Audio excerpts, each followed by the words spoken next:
He's shooting his own children at you. Robotnik likes him for his little furry machine. Yeah, we gotta go fast. That's what I do every day because I'm an actual child. Oh my god, okay, let's go. Sonic is again back, and so is Ross, making history through Zoom because Sonic made $74 million on its opening weekend. Not only that did it make video game history, it also is Jim Carrey's biggest opening of his entire career, Russ. What? Yes. Is it actually? It actually is. Okay. Yes. Wow. So we sped through that intro because of how Zoom is. You could say we zoomed through the intro. We did. We zoomed through it at the speed of light. Let's just do it. Play the intro. Mimi, let's go.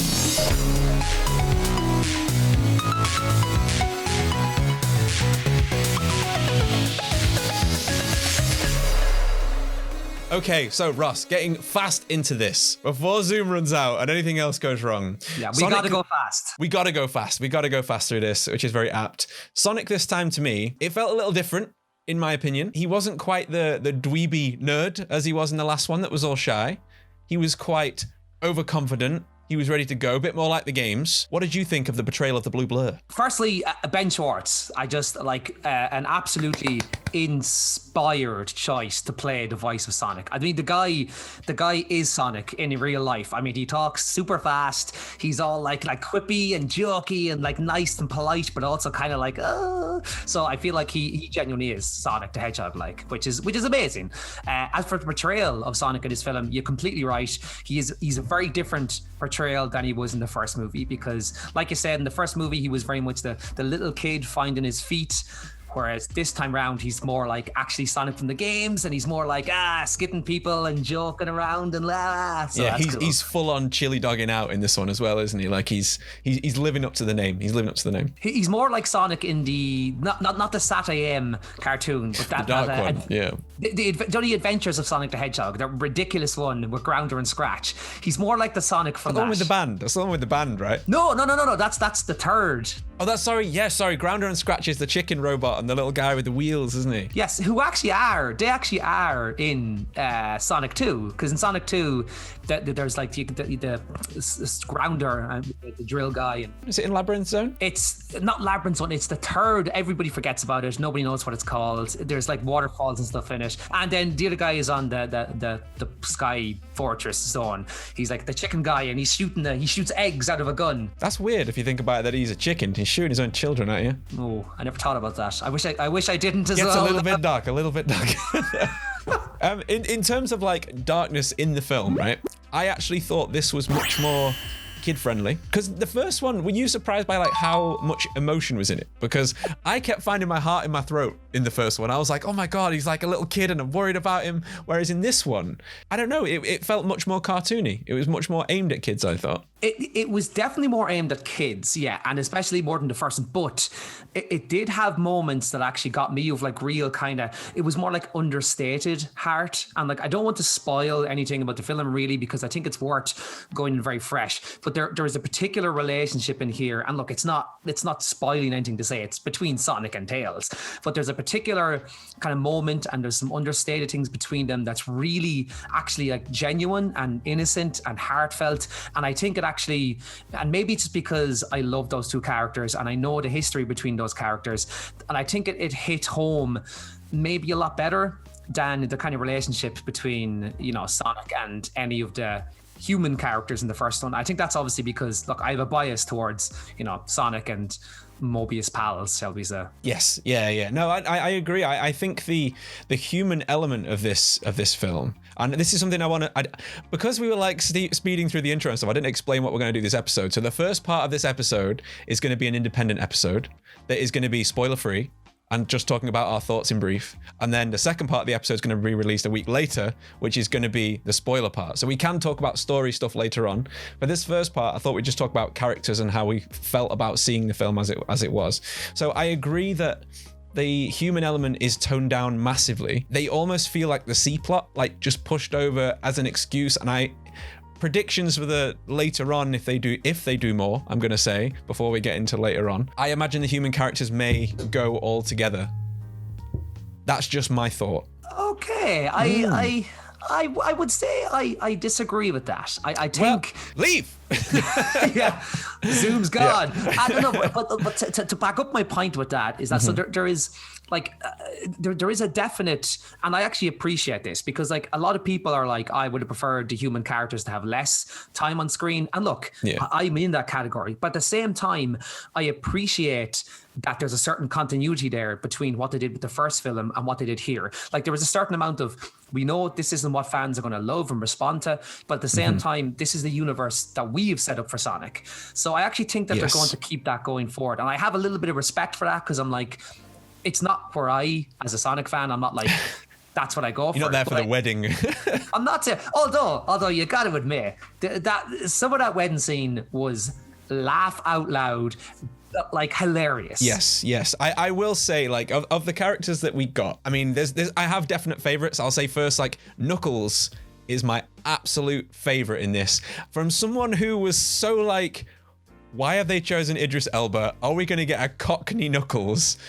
I was so scared that they were going to ruin this, but he was like insanely funny. He had the best lines in the film. He was like Drax from Guardians of the Galaxy, honestly. But also he didn't lose his character. Like the best thing about Knuckles is that so throughout like in Sonic lore and all like the Sonic like games now, he's become like the laughing stock. You know, even Sonic Boom changed his like he's a bit strong and dumb, isn't he? And yeah, and he like at one point he says I can't read and all that kind of stuff. But he lost his actual kind of character, his fearsomeness. Whereas this film, like the kind of first few scenes he's in, I don't know if you maybe you won't agree with me on this, but the first scene that he's in and when he actually meets Sonic, it was almost like the Terminator. He's like, I'm so glad. I've literally got that in my notes.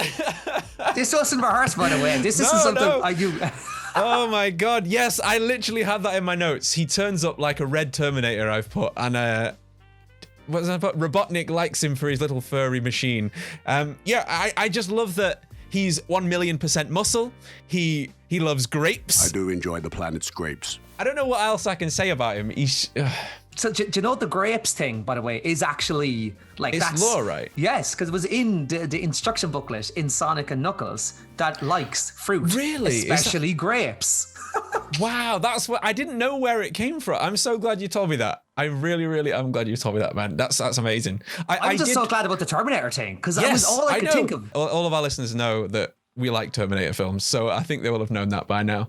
The introduction, he actually did feel like really powerful. It was quite like a scary scene. He's quite imposing with his like glowing eyes and smacks Sonic through the wall. It was like, oh my god, like it was more of saying it was a kid's film. Sorry, I'm like jumping between thoughts because I'm like so excited about this. Saying it was a kid's film, I'm going to go back on it a little bit because of how violent that introduction was. I was surprised, you know? A lot of the action, and there's a scene later on where, to touch at your point there was a scene that was extraordinarily violent that I was very surprised was happening. And again, we can talk about it in spoilers and I'll draw a line at it there, but I actually felt myself have a reaction that I was like, whoa, I did not expect that. I did the same. Yeah, I did exactly the same. I'm wondering, are we thinking of the same scene? But again, we can come to that later. We'll definitely get to, I'll make a note to get to that. So I'll put painful scene. So then can I ask you a quick question then? And because you said you went to see the cinema and it was kind of, there wasn't too many people in it. Is that correct? Completely empty. There was me and my best friend from childhood who I used to play Sonic 2 with because he had a Sega Mega Drive and I didn't. So I thought, well, I booked tickets and I was like, dude, I got us tickets for Sonic 2. Let's go. And it was an entirely empty cinema, just me and him. Got us boxes of popcorn. Honestly, it was hilarious. Like to have the whole cinema and to honestly laughing out loud funny at the characters.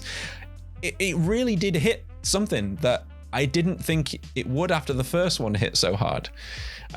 I will say one thing that I was a little bit sad about, and I felt that Tails was sort of run over by Knuckles because Knuckles was so good, it missed a bit. Do you know what I mean? Yeah. So if I had to say that one of the kind of Sonic, Tails, Knuckles characters suffered, it definitely was Tails. Now at the same time, they do the character justice in other ways, and they kind of flesh out that character maybe more than even the games have. So I was happy with that. But yeah, like as in if you're a fan of the characters, and Knuckles has always been my favorite. So this film for me from start to finish was just like Oh yes, but sorry.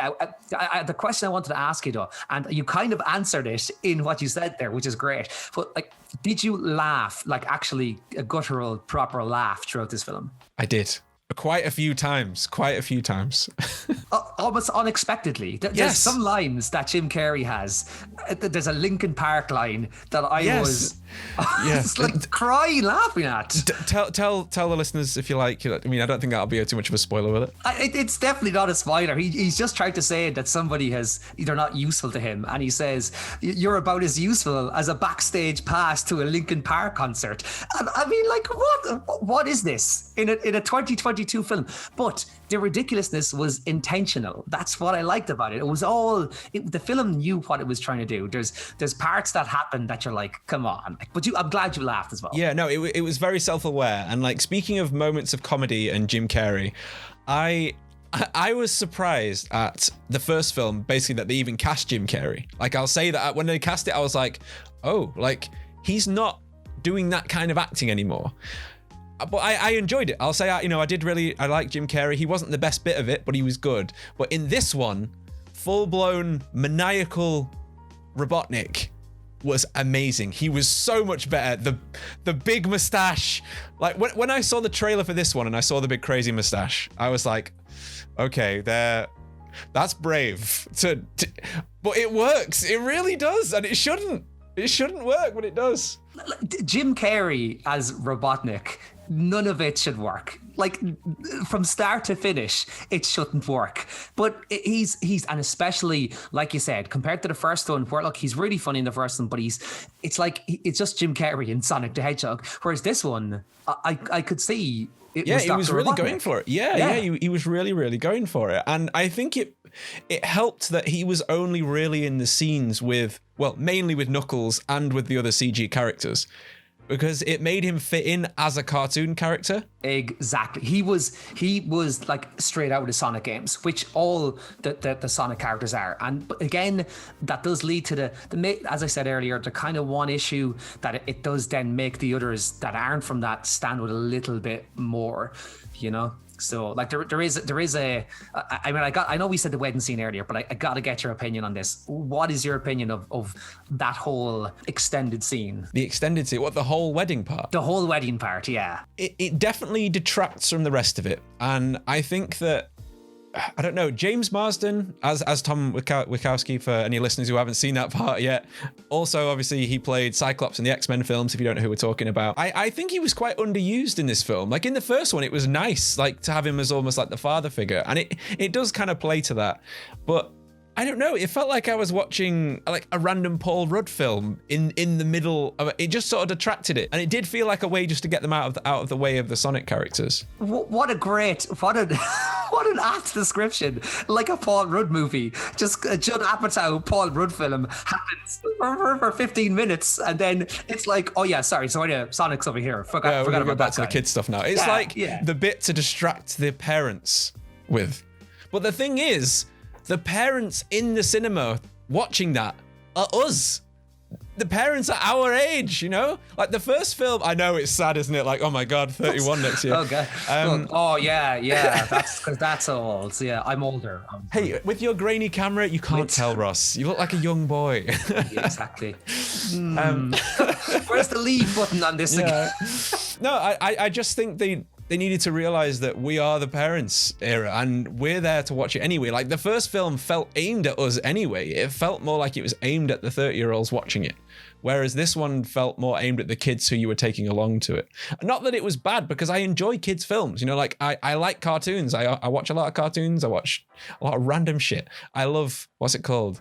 Clarence on Netflix. That's one of the best cartoons I've seen in a while. I've never even heard of it. What is Clarence? It's based about a young boy at school. It feels like old SpongeBob. Oh, okay. Old SpongeBob, Adventure Time, Steven Universe, that kind of feel. I'd recommend checking it out. It's just, if you don't know what to watch with your breakfast, it's a nice early morning day. Like, you know, when you get up early, you don't have work, just sit there, eat your porridge with your peanut butter and your chocolate.